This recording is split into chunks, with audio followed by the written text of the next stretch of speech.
Olá, amigos. É sempre uma alegria estar com vocês e agradeço a oportunidade que me é dada pelo Frei Anselmo para essas palestras, para essa nossa conversa. Para mim, isso é um diálogo, sempre, porque quando nós pensamos e falamos sobre o Evangelho, sobre a doutrina espírita, nós acabamos, de uma forma ou de outra, dialogando. Primeiro comigo mesma, né? Porque tudo que nós lemos e vemos e comentamos tem relação com o nosso dia a dia, né? Com a forma como nós caminhamos, evoluímos e sempre lembrando, né, com a proteção de Jesus, dos benfeitores amigos, que tanto nos amparam, tanta paciência tem para conosco, né? E é muito legal podermos então estar juntos nesses momentos. O tema que me pediram para hoje está no livro Religião dos Espíritos. Vocês vão ver que a minha edição é meio velhinha, né? E o livro é do Espírito Emmanuel, psicografado pelo Francisco Cândido Xavier, e o item é o 38, que o título é Perseguidos.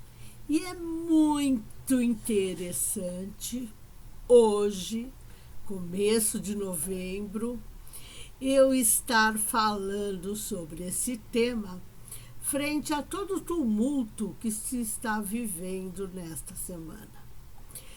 É interessante porque entender o que é perseguido e por que se é perseguido nem sempre é fácil. Mas às vezes eu acho que é mais fácil perseguir. Porque a hora que eu persigo, eu não me vitimizo, né? Eu, na verdade, me acho supra-sumo, me acho poderosíssima, porque eu vou ser criativa para buscar a perseguição. Mas Emmanuel, como sempre, muito pontual, eu digo que Emmanuel é cirúrgico, né? Ele vai no ponto.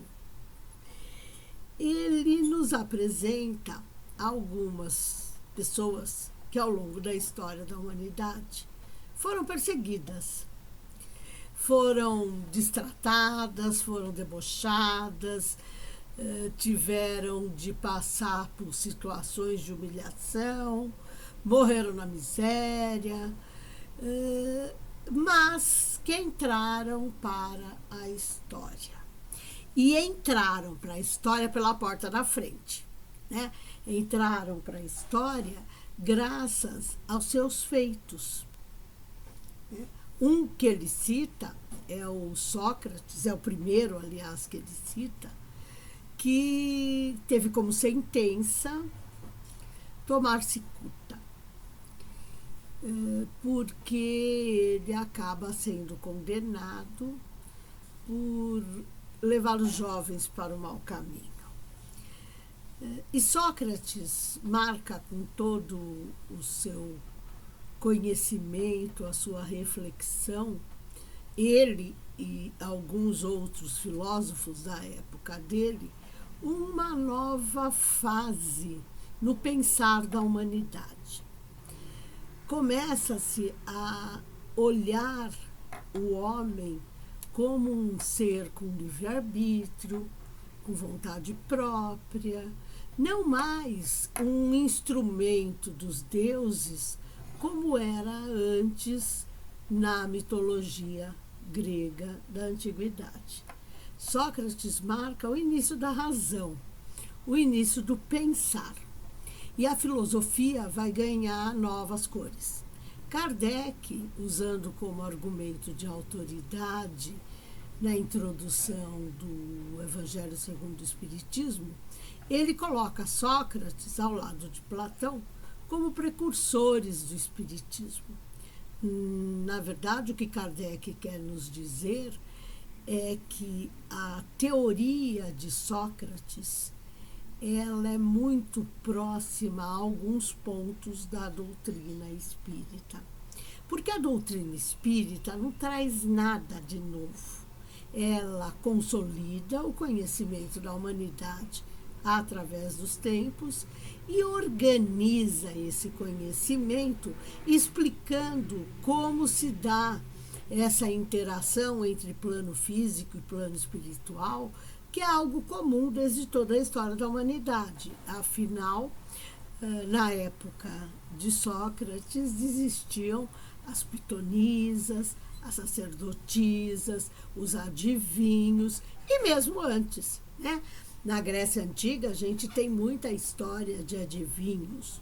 O próprio Ulisses, quando volta da Guerra de Troia, é surpreendido por várias situações de relacionamento com aquilo que as pessoas chamam de sobrenatural. E que o Espiritismo vem nos explicar que tudo é normal, não é sobrenormal. Tudo é natural, porque segue leis.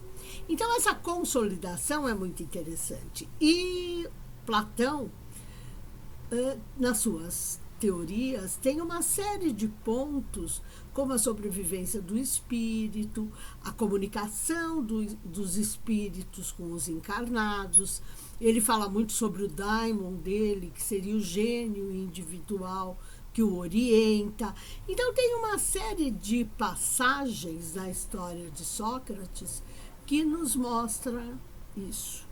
Mas o que é interessante, falando aqui dos perseguidos, né, é que ele acaba sendo condenado por levar a juventude a pensamentos e a comportamentos que não seriam corretos. Na verdade, o problema com Sócrates é o mesmo problema que nós vamos encontrar com vários outros seres ao longo da história da humanidade, é que ele descortina um mundo novo.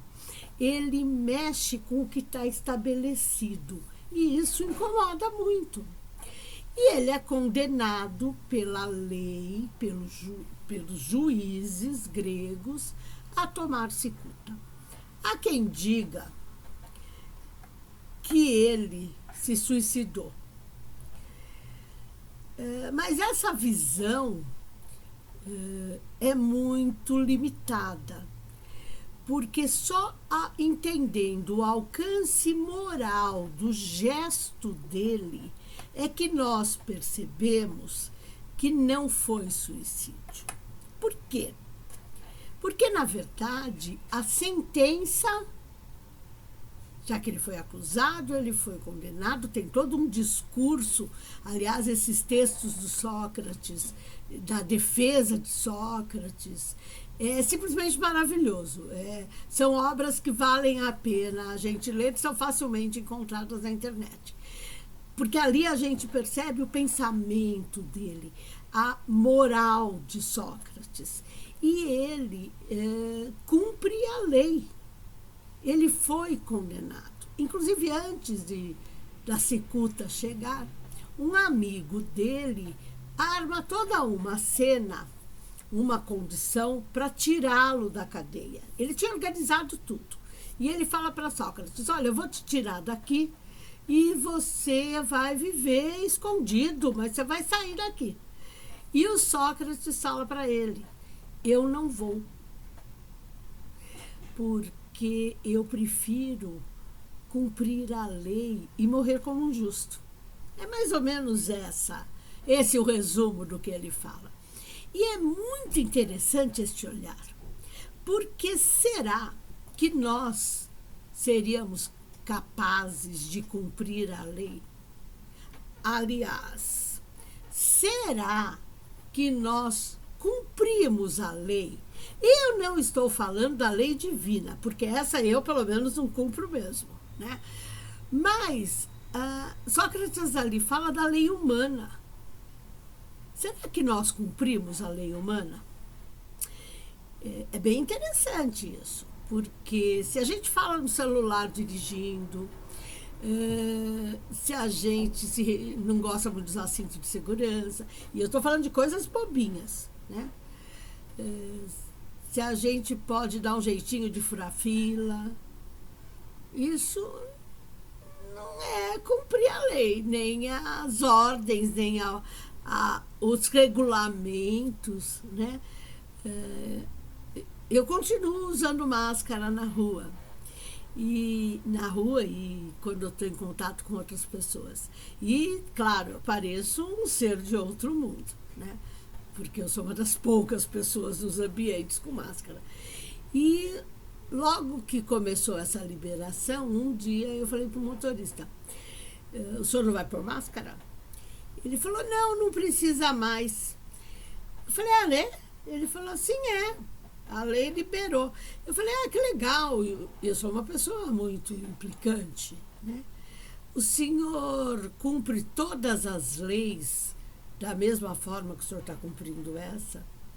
Claro que ele ficou muito bravo, porque como ele é motorista de aplicativo, ele usa o celular durante a corrida. Então, a gente já sabe o que isso significa, né? Não é uma crítica aqui, é para mostrar para nós o quanto nós somos resistentes a cumprir a lei. E o amigo do Sócrates fica inconformado, porque ele sabe que o Sócrates está sendo injustiçado.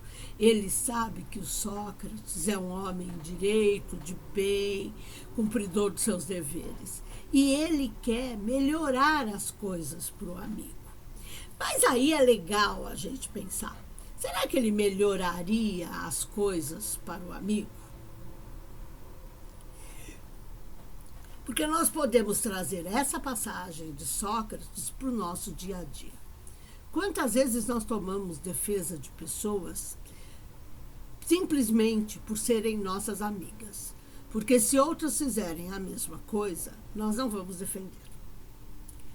E eu não estou falando de roubo, de nada disso. Estou falando de maltratar alguém, de furar uma fila. A gente sempre vai dar desculpa para o amigo. Então, nesse conceito, se nós protegemos os nossos amigos, essa é uma condição normal, né? Agora, se Sócrates aceitasse fugir da cadeia, fugir da sentença, como seria a vida dele daí para frente? Ele seria um fugitivo, ele não poderia mais ir para a praça pública, que na Grécia era chamada de ágora, para conversar com os jovens, dialogar com todos aqueles que estavam ali e praticar a técnica dele, que é a maiêutica, de diálogo, perguntas e respostas, procurando tirar do outro a verdade, porque ele partia do princípio, que também é algo muito próximo ao espiritismo, que todo mundo nasce já sabendo uma série de coisas e que o que nós precisamos fazer é tirar essas coisas de dentro da pessoa. Que então ele chamava de maiêutica, que significa parturição de ideias, que era uma forma das pessoas tomarem conhecimento do que elas sabiam e parirem as suas ideias, colocarem à luz, né? Colocarem publicamente o seu pensamento. Ele não poderia mais fazer isso. Mesmo que ele fosse para outro país, tivesse até liberdade, como ficaria a consciência dele? Será que ele ficaria feliz de estar refugiado, de estar vivendo escondido, fora da lei? Porque é essa condição que nós precisamos, às vezes, pensar quando nós nos sentimos perseguidos. Ele sabia que ele estava sendo perseguido, mas ele opta por aceitar a sentença e cumprir a lei. Ele não dá um jeitinho, ele não foge da situação. E ele na cadeia, preso, tinha um status muito bom. Ia todo mundo visitá-lo, era uma coisa ótima, né? Era uma cadeia bem movimentada, com todos os discípulos dele. E no nosso dia a dia, quando nós nos sentimos perseguidos, qual é a nossa reação? É de submissão, e submissão não é aceitação por aceitação, é a aceitação racional de que algum aprendizado eu vou tirar daquilo. E claro que, como espírita, eu também preciso pensar que eu posso estar vivendo uma situação de aprendizado ou uma situação de, eu não gosto da palavra resgate, mas de entendimento de que ao longo da minha vida, e pode ser dessa mesmo, eu não preciso nem falar de outras encarnações, eu fui injusta com algumas pessoas. Eu também persegui algumas pessoas. Porque quando eu falo mal de alguém publicamente, eu estou perseguindo essa pessoa, eu estou destruindo a imagem dela. Ah, não, mas a imagem dela já está suficientemente destruída, não preciso eu. Então, mas por que eu estou pondo mais uma colherzinha ali na história? Por que eu preciso fazer isso? Se eu já tenho a consciência que a imagem dela já está destruída e que um dia ela vai ter, né? Isso é uma frase bem espírita, de pagar tudo que fez, né? Porque a justiça divina tarda, mas não falha. Deus é pai, não é padrasto. E às vezes a gente ainda completa dizendo que vamos querer estar ainda encarnados para ver a pessoa pagar o que ela fez. Isso é bem cristão, né? É uma coisa, a minha ironia, vocês me desculpem, mas só sendo irônica, né? Porque nós fazemos isso. Nós ainda usamos essas expressões. E aí eu me pergunto, quem está sendo perseguida? Sou eu? Ou eu estou aproveitando que o outro fez algo que me desagradou e que me levou a me sentir perseguida por ele e estou passando a persegui-lo? Então, de caça, eu virei o caçador. É interessante essas mudanças de papel ao longo da nossa vida, porque nós muitas vezes não paramos para pensar sobre isso, né? Então, a primeira frase de Emmanuel aqui para mim é ótima, né? Batido no ideal de fazer bem, desculpa e avança à frente. Por quê? Muitas vezes no nosso trabalho voluntário nós também nos sentimos perseguidos, porque as pessoas discordam de nós, porque querem que nós mudemos de opinião, ou mudemos o nosso comportamento, a nossa forma de falar, a nossa forma de agir. Então, como elas não nos aceitam como nós somos, e eu não vou entrar aqui no mérito se elas estão certas ou erradas, não vou nem entrar nesse mérito. Nós nos sentimos perseguidos e vamos nos afastando dos trabalhos, porque nós achamos que já que me perseguem no trabalho, por que eu vou trabalhar? E com o tempo eu vejo muitas pessoas com grande potencial de trabalho voluntário, de vários tipos, não só no sentido do exercício da mediunidade ostensiva, porque fazer o bem não é só ser médium ostensivo. É principalmente se disponibilizar à evolução. Né? Porque a hora que eu me disponibilizo à evolução, eu me disponibilizo a olhar para o outro com olhos um pouquinho melhores. Né? A hora que essas pessoas desistem por serem perseguidas, elas usam isso como argumento o tempo todo. Cada vez que falam para ela de algum trabalho voluntário, ela fala assim, não, eu desisti de ser boa, porque as pessoas não me entendem. E eu sorrio com isso, porque no nosso trabalho profissional, as pessoas nos entendem. Nós podemos fazer o que queremos ou nós também temos de seguir normas? Claro, tem uma frase que para mim é terrível, né? Que é aquela: aqui vai ser assim porque sempre foi assim. Isso, claro, é um pepino, né? Porque, na verdade, se nós vivemos evoluindo, as coisas não podem continuar como sempre foram. Mas para eu poder interferir em processos, eu primeiro tenho de me integrar a eles. Eu preciso estar fazendo parte do processo. Porque aí, com paciência, né, seguindo aquele ditadinho de água mole em pedra dura, tanto bate até que fura, eu vou tentar mudar. E se eu não conseguir mudar, eu vou pelo menos conseguir despertar em algumas pessoas a vontade de um dia mudar.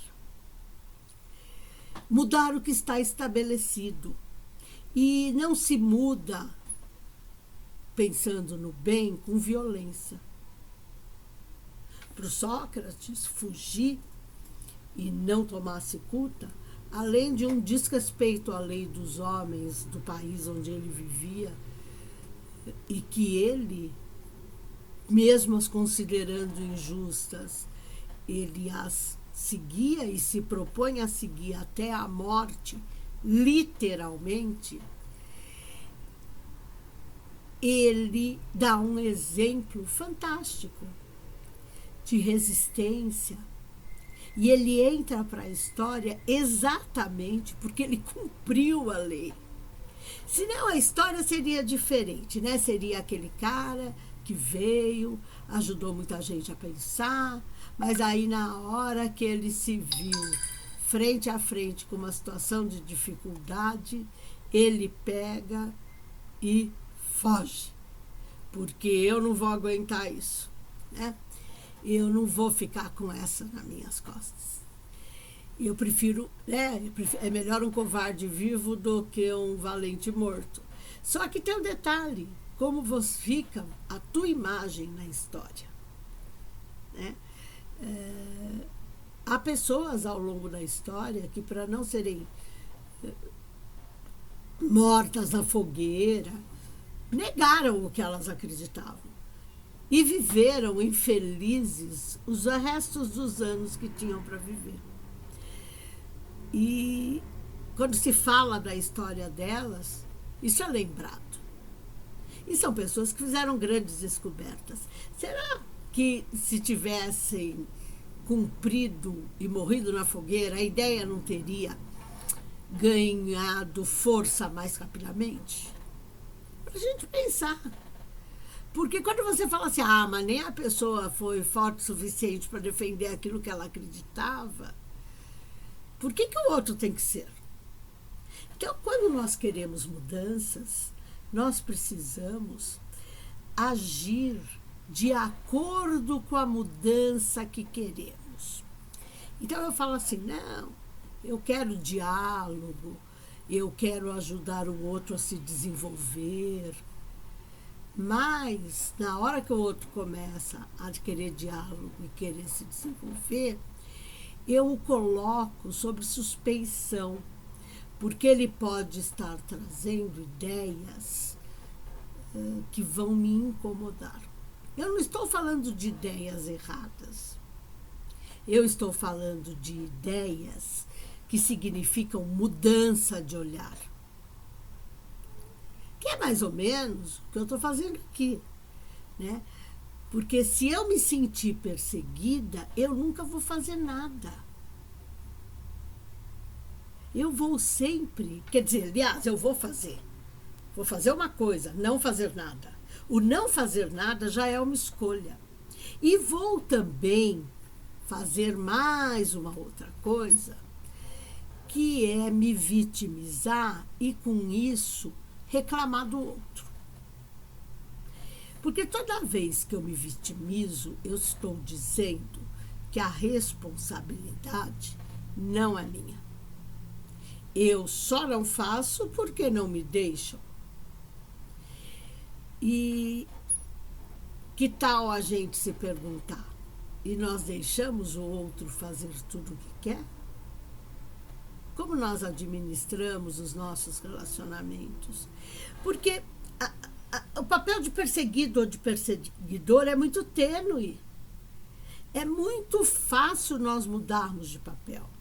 Porque a partir do momento que eu falo mal de quem eu acho que me persegue, mesmo que a pessoa persiga mesmo, eu não estou entrando aqui em juízo de valor, nem tentando saber se é certo ou errado, porque não existe, tudo é aprendizado. O que eu estou querendo é que nós pensemos sobre essa possibilidade de o outro não querer nos perseguir, ser o jeito dele mesmo. Né? Ser o jeito dele mesmo. Não é nada pessoal. Né? A pessoa só está mostrando o que ela é. A hora que eu começo a reclamar dela publicamente, falar dela publicamente e tentar mostrar para todo mundo que ela me persegue, o que eu estou fazendo? Algumas pessoas vão falar assim, me defendendo. Qual é a melhor forma que eu posso me defender? Provando que ela está errada. E para eu provar que ela está errada, primeiramente eu não devo reclamar. Eu devo ir tocando as minhas coisas. Eu costumo dizer, e quem me conhece, como algumas pessoas, o Frei Anselmo me conhece há muitos anos, eu sou o tipo de pessoa que, quando me cutucam e cutucam forte, e dizem que eu sou insuportável, eu acabo provando para a pessoa que eu sou mesmo. Porque eu quero mostrar para ela, quer dizer, eu não faço mais, agora eu já aprendi, eu dou risada e vou embora. Antes, o que eu fazia? Eu ficava discutindo com a pessoa para mostrar que o olhar dela estava enviesado, que ela não estava me olhando com isenção. E com isso eu arranjava um enguiço, porque é claro que a pessoa não aceitava, porque ela estava certa, e eu ficava irritada, porque eu me sentia não perseguida, mas injustiçada. E eu só fazia o quê? Eu só provava para a pessoa que eu era insuportável. É isso. Um dia a ficha cai, né? Aí um dia eu comecei a perceber que quando eu ria do que as pessoas falavam, a situação ficava diferente. Porque as pessoas ficavam completamente sem graça. E esse problema não é meu, é delas. Né? A gente vai falar para o outro tudo o que nós pensamos e não gostamos da resposta.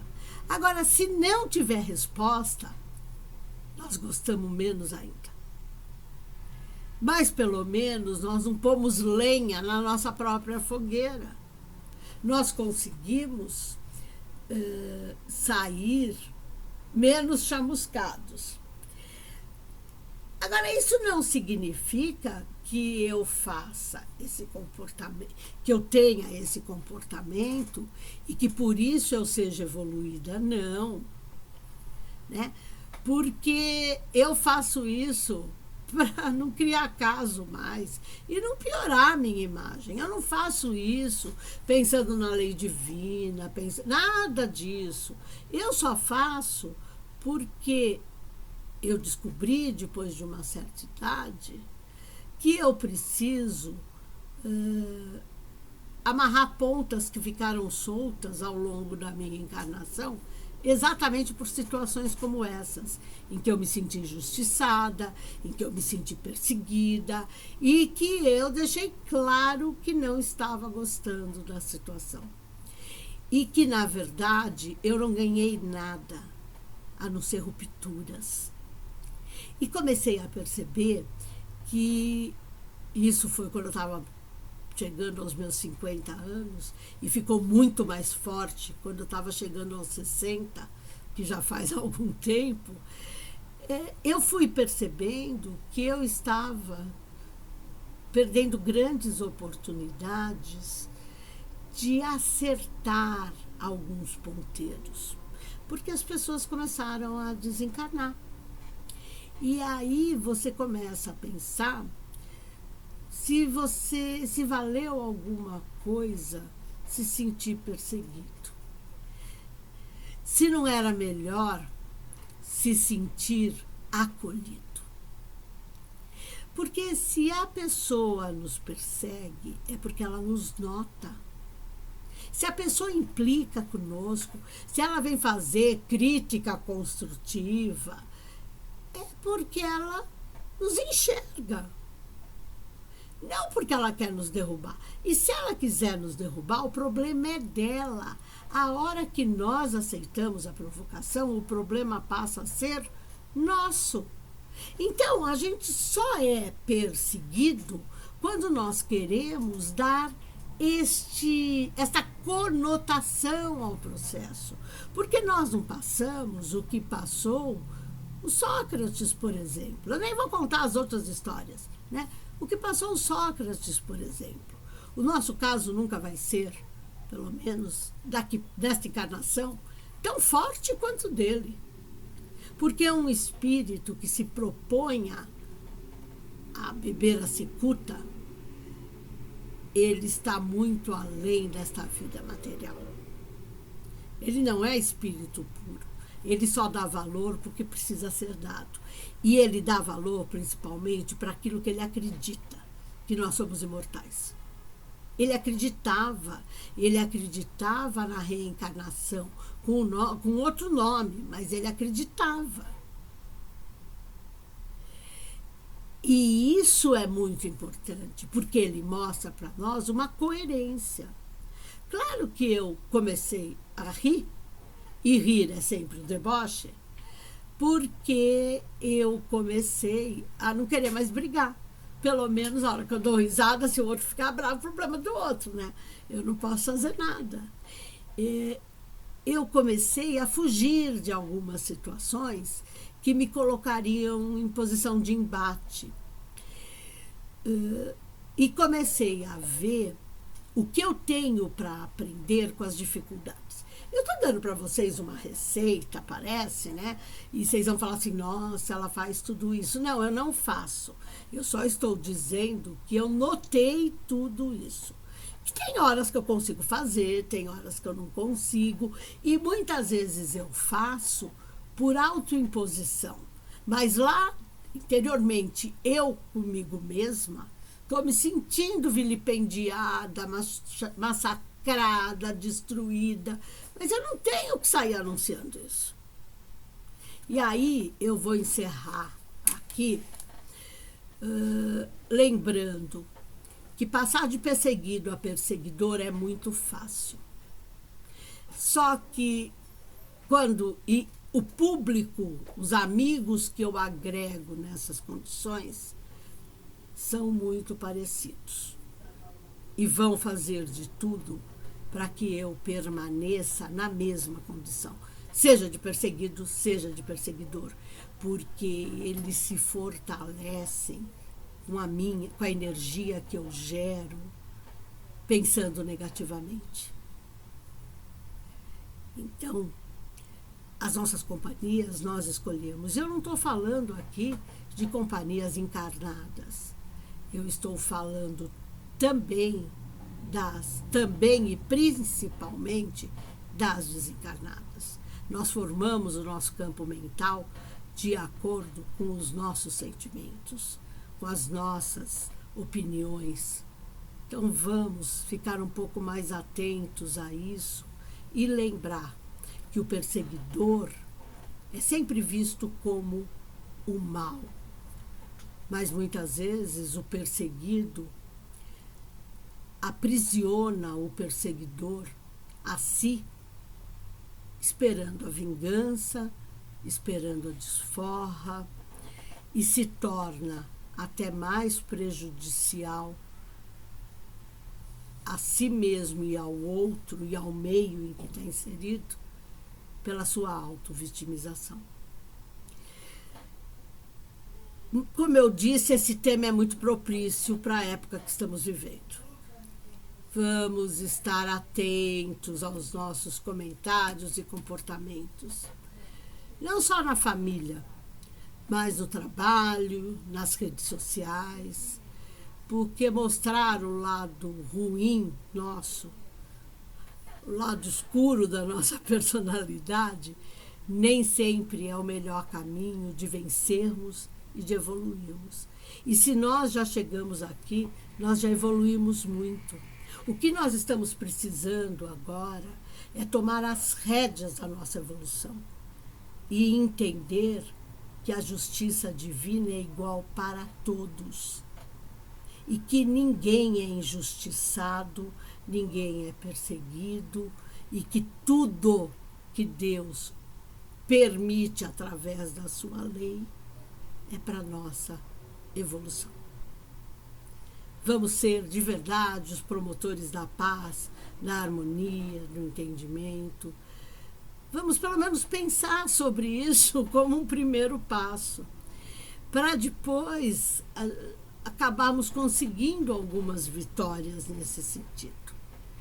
Então, mais uma vez, com a certeza de que todos nós vamos chegar lá rapidamente, e mais rapidamente ainda, a hora que assumirmos as rédeas do nosso processo evolutivo, deixando de lado tudo aquilo que pode nos gerar grandes aprendizados, se nós olharmos pelo lado do copo meio cheio. Eu tenho certeza que todos vão chegar lá. Inclusive aqueles que eu acho, principalmente aqueles que eu acho que não vão. Esses vão também. E pode ser que quando eu esteja bem mais à frente, eu até os ajude a chegar. Nesse momento eu posso não conseguir, mas lá para frente eu vou conseguir. Então por que eu já não começo a pensar isso desde agora e paro de falar mal? Não é assim?